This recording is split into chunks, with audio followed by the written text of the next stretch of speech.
कहानी की शुरुआत होती है और हमें नीदरलैंड युग का अंत दिखाया जाता है। थॉर्न अपनी गुफा में आग जलाता है और बच्चों के सो जाने के बाद अपनी गर्भवती पत्नी के साथ कोने में शरारत करता है। अगली सुबह जब थॉर्न सेल्फिश लाने के लिए तालाब पर जाता है तो चट्टान पर चढ़ने की कोशिश करने से वो फिसल जाता है। गिरने से उसका शरीर काफी दर्द कर रहा होता है, लेकिन वो बच जाता है, जिसके बाद वो बीमार हो जाता है और उसे खांसी होने लगती है और उसकी पत्नी हारा शरीर के नीले निशानों को देखकर बहुत ज्यादा चिंतित होने लगती है और अगले दिन फिर से खाने की तलाश जारी रखने के लिए वो फिर से भोजन की तलाश में जाता है, जिसके बाद वो शिकार करने के लिए बहुत ही ज्यादा कमजोर हो जाता है। इसलिए हारा उसकी पत्नी उसे वापस गुफा में ले आती है। थॉर्न बुखार से कांपने लगता है, इसलिए उसका परिवार उसे पीने के लिए जड़ी बूटियों का मिश्रण देता है, लेकिन इससे वो ठीक नहीं होता। उसका सीना अभी भी नीला पड़ा हुआ था, इसलिए हारा उसके चेस्ट पर एक चीरा लगाती है और जमा हुआ खून बाहर निकाल देती है और जिसके बाद वो घाव को जड़ी बूटियों से ढक देती है, जिससे थॉर्न शांत हो जाता है। जिसके बाद थॉर्न आराम कर रहा होता है और हारा को उसके अस्तित्व की चिंता होने लगती है, इसलिए वो अपनी बेटी लार्क को आग जलाना सिखाने की कोशिश करती है।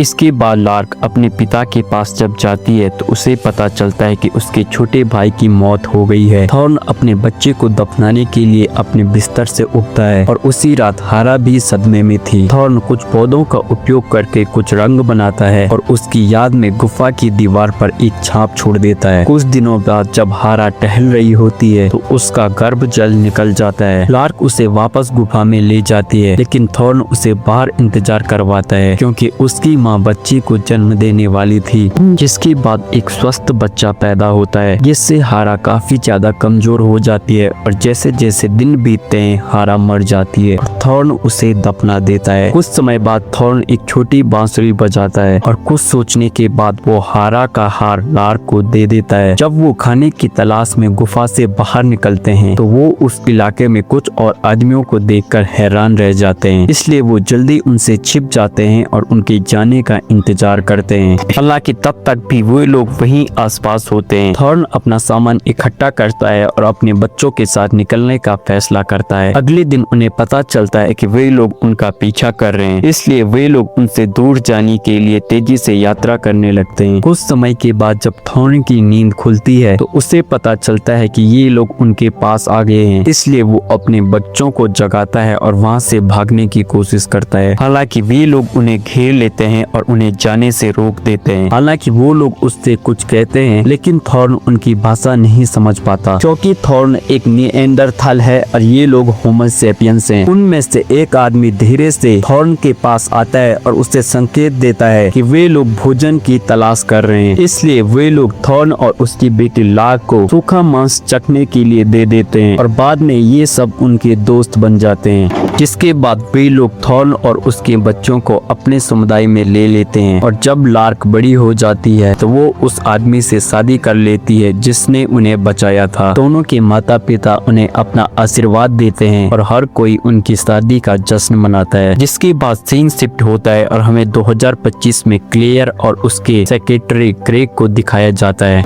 अगले दिन क्लेयर अपने काम पर जाती है। वह एक यूनिवर्सिटी में एंथ्रोपोलॉजिस्ट है और वह एक निएंडरथल कंकाल पर स्टडी कर रही है। जिसके बाद क्लेयर अपनी माँ के घर पहुँचती है, जिसके बाद वे साथ में अस्पताल जाते हैं और क्लेयर अपनी माँ का इलाज करवाती है। जिसके बाद वो ग्रेग को वीडियो कॉल करती है और उसे कहती है कि उसकी माँ मर रही है। जिसके बाद वो ग्रेग से मिलती है, उसे बताती है कि अपनी माँ के साथ रहने और उसकी सेवा करने के लिए वो नौकरी को छोड़ रही है। और कुछ ही समय के बाद आखिरकार क्लेयर की माँ की मौत हो जाती है। जिसके बाद ग्रेग और क्लेयर दूर हो जाते हैं और एक दिन क्लेयर उससे कह देता है कि वो उससे प्यार करता है और कुछ ही समय के बाद ग्रेग और क्लेयर फिर से साथ रहने लगते हैं। जिसके बाद ग्रेग क्लेयर को एक छोटा सा हार देता है जिसे उस कंकाल ने पकड़ा हुआ था जिस पर क्लेयर रिसर्च कर रही थी। क्लेयर को वो हार बहुत पसंद आता है, लेकिन साथ ही उसे बुरा भी लगता है क्योंकि वो जानती है कि म्यूजियम से चोरी करना गलत। एक दिन जब वो म्यूजियम जाते हैं तो उन्हें थॉर्न की वही बांसुरी दिखाई देती है जो थॉर्न जैसी दिखती थी, जिससे संकेत मिलता है कि ये कंकाल थॉर्न का था और क्लेयर का हार हारा का था। जिसके बाद कहानी शिफ्ट होती है और हमें पायलट क्ले को एक बेहद ही एडवांस स्पेस क्राफ्ट में दिखाया जाता है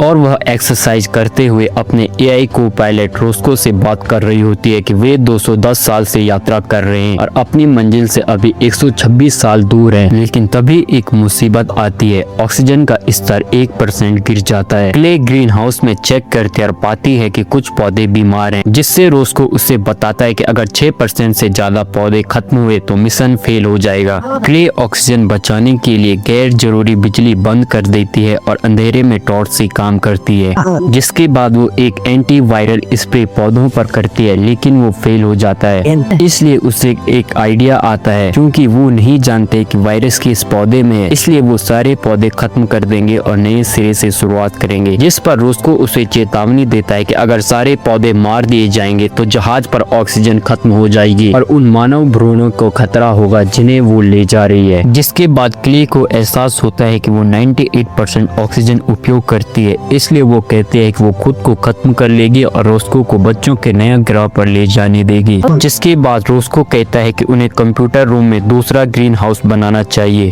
वे जहाज पर मौजूद शैवाल का उपयोग करके मेन फ्रेम को पौधों में बदल सकते हैं। इससे ऑक्सीजन सीधे लाइफ सपोर्ट को मिलेगी। ये कहता है कि इससे एआई हमेशा के लिए खत्म हो जाएगा, लेकिन रोस्को को लगता है कि उसका सबसे अच्छा उपयोग यही है कि इंसान जीवित रह सके। जिसके हफ्तों बाद उस कमरे की ऑक्सीजन 100% साफ हो जाती है और आखिरकार कई प्रयासों के बाद क्ले एक आर्टिफिशियल बच्चे को पैदा करने में सफल हो जाती है, जिसका नाम वो वी रखती है। और जब वह बड़ी हो जाती है तो क्ले उसे बताती है कि कैसे पृथ्वी मर रही थी, इसलिए ये जहाज एक नए ग्रह की खोज और नई सभ्यता शुरू करने के लिए बनाई गई थी।